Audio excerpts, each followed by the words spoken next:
Hi, I'm Craig, and I help veterans go from feeling stuck and unseen after service to living with confidence, connection, and purpose so that they can thrive in civilian life and relationships. Hey, vets and families, Craig here, and I just wanted to come on to talk about uh, this sort of this sort of series of videos that I'm going to do on what I what I see to be a hot button issue right now, and that hot button issue is centered around VA disability benefits.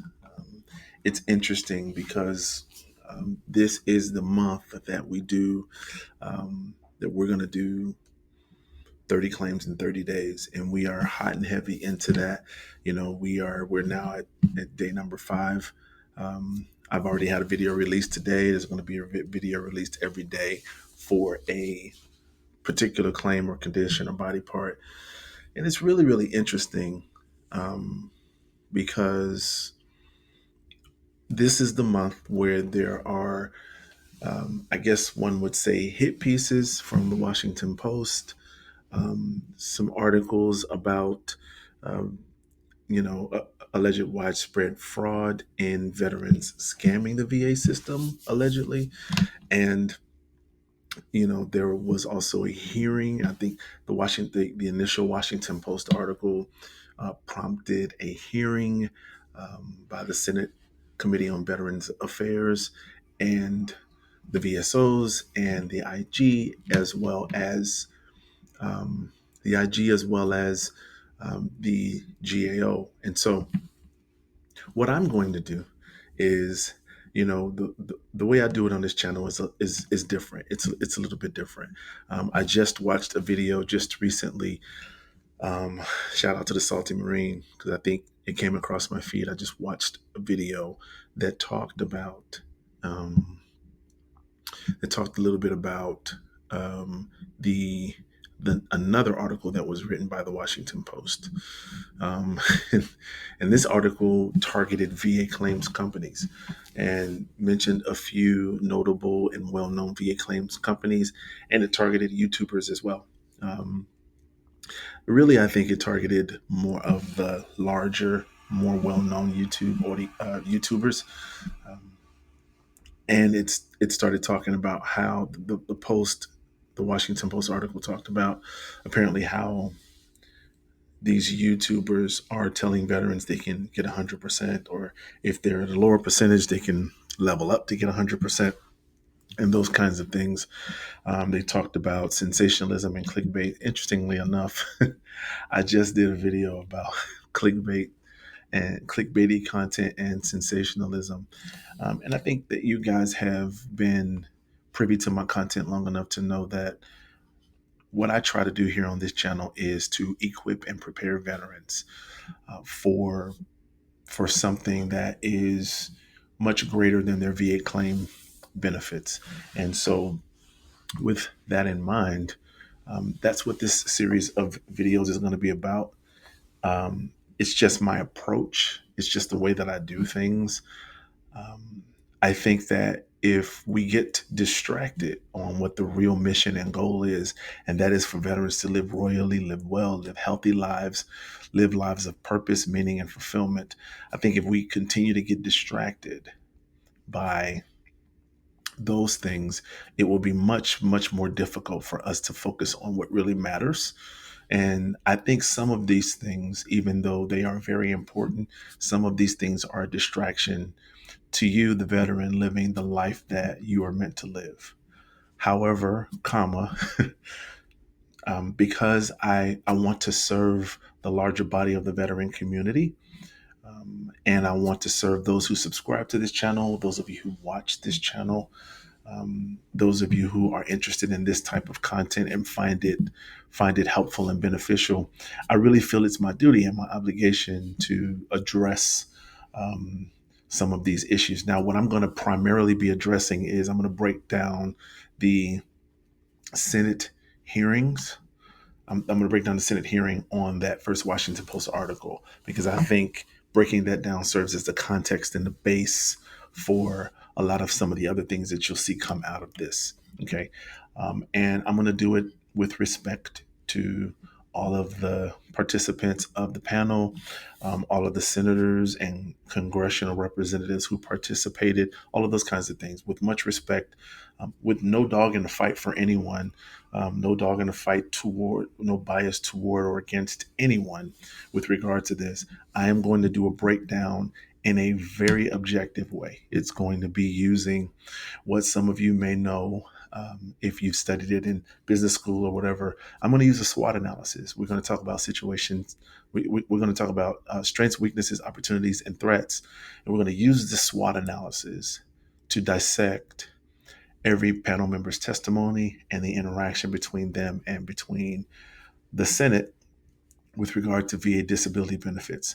So we'll do SWOT. And then after we do a SWOT analysis for each video on that particular portion of the congressional hearing, then we'll do a fifth, sort of a fifth section, which will be an evidentiary strategy or a game plan for the veteran and how they can make sure that they're prepared for whatever is going to come, right? If there are going to be all of these sweeping changes, don't you want to be prepared? Don't you want to have all of your ducks in a row? Don't you want to make sure that you are doing things in a way that um, will be beneficial for you, regardless of whether you are rated at certain compensation levels or you're not rated at certain compensation levels and you actually have to go out and get a job, those kinds of things. Because think about it like this. Think about it. What if they do sweep in and take everything? What if they do sweep in and say, hey, you know what? All you veterans, all the veterans who've been compensated, the ones who are still alive, all the veterans who have been receiving compensation, we're going to take that compensation away. And then all the veterans who are not receiving compensation, we are going to make we're gonna tighten up the regulations for how you will receive compensation. If that happens, you got to think, what are you gonna do? How are you going to manage in this economy? Okay, in the state of the world that we are in our society now, with how things are financially, how are you going to manage? That's why I think that we are losing the ball as veterans. I think we're losing the ball with this in this fight, because we are not thinking about things more comprehensively. And the most comprehensive way to think about things is to think about how life transitions from being in the military to being a civilian. And we need to think about it in terms of mental, physical, social, emotional, occupational, and financial. But most times, what you find is most veterans just think of it as financial, and so most veterans focus on it. I mean, you can look at listen, you can look at the content that is most clicked on. All you have to do, I mean, you don't even have to run a report or anything like that. You just look at the content that's most clicked on. What you're going to find is most veterans are just interested in, man, how do I get to that 100%? Or how do I get, you know, $4,000, and much of the advertising for VA claims is centered around that. How do I get that $4,000 in my pocket? Oh, I can get up to $4,000, and it makes it seem like veterans are all about the money, which brings much more attention to us when claims of fraud are being made. So, what we want to do is we don't want to lose the ball. We don't want to lose the ball, right? We don't want to get distracted. What we want to do is we want to be prepared, right? I did a video. The first video I did about the Senate congressional hearings, I talked about being prepared, being positioned, and persevering. All right, that still holds true. And what I'm going to give you in this series is strategies and tools that you can use. I'm going to break down the Senate hearing. And the reason why I want to do that is because I believe at this channel we are also obligated to make sure that we alert enterprise veterans of all the changes that are coming, changes that are happening, primarily in regulations and not in a clickbaity way. Okay. Um, really doing a deep dive and showing you how this affects you directly. Not just how it's going to affect you putting money in your pocket, but how does it affect the way you manage your family? How does it affect your employment opportunities? How does it affect how you interact and mingle with friends and coworkers? How does it affect you in social spaces? How does it affect you emotionally? How does it affect you mentally? Those kinds of things, right? And I think this should be a wake up call to veterans. This is the last thing I'll say before um, we launch into some of the review. Last thing I'll say is I think I think this is a wake up call for veterans to think much more comprehensively and much more fully orbed about your life. Right? Your life isn't just about money. It isn't just about what you can earn or what you can get. And it isn't just about depending on a system that has been faulty for a long time. The VA system has done the very best that it could, but it's been faulty for quite a while. So it's a wake up call for veterans to really focus on what's going to make you better. How are you going to show up as the best version of yourself as a civilian now, no longer in the military? How are you going to show up the best for yourself, for your family, for your friends, and for anybody else who loves you, folks that depend upon you? And how are you going to show what you learned in the military um, is superior to the things that people learn just in civilian life? Because I do believe that a lot of the training that you guys have gotten, a lot of the coaching, a lot of the guidance, a lot of the mentors and examples that you've seen, people who don't raise their right hand and serve, they don't get to experience that type of culture. And you've experienced it. So you need to take that culture, go out into the world and show people a better way. Right. And I think this is the time to do it. And we can do it and we will do it. So without further ado, I hope this series is enjoyable to you. I hope that I can bring something to light that doesn't feel like jumping on the bandwagon or the train or the way everybody else is doing it. And I know, listen, man, all content creators out there, whoever gets this video, I know, I know you guys have a lot to say, and I know that it's a little bit distressing, right? And many of you, because they named some people in that second Washington Post article, they named some folks. They named some of the larger platforms, larger content creators. Little old me, I'm just over here. I don't have all that many subscribers. you know, um, it doesn't mean that what I do is any less valuable than some of my brothers and sisters who have larger platforms and channels.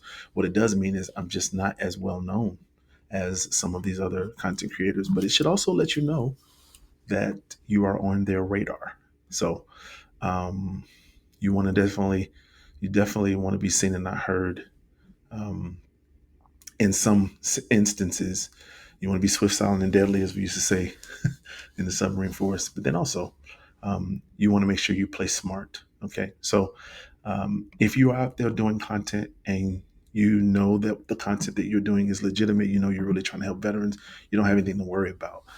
But I think this is a clarion call to content creators who really are trying to, I don't know, I think clicks for views is something that was discussed. If that's you, um, I would just say check your heart, check your motivation, check the reason why you do this, and you don't have to keep doing it the way you're doing it. Like, you actually could make a change, particularly if you're being targeted in some ways, right? It really depends on how you want to look at it. So we are here at Royal Rock Wellness to make sure that we help veterans live royally and live well, not just in the submission of your VA claim, but in every single area of your life. So we're going to endeavor to do that. And I hope you guys enjoy this series. Take care.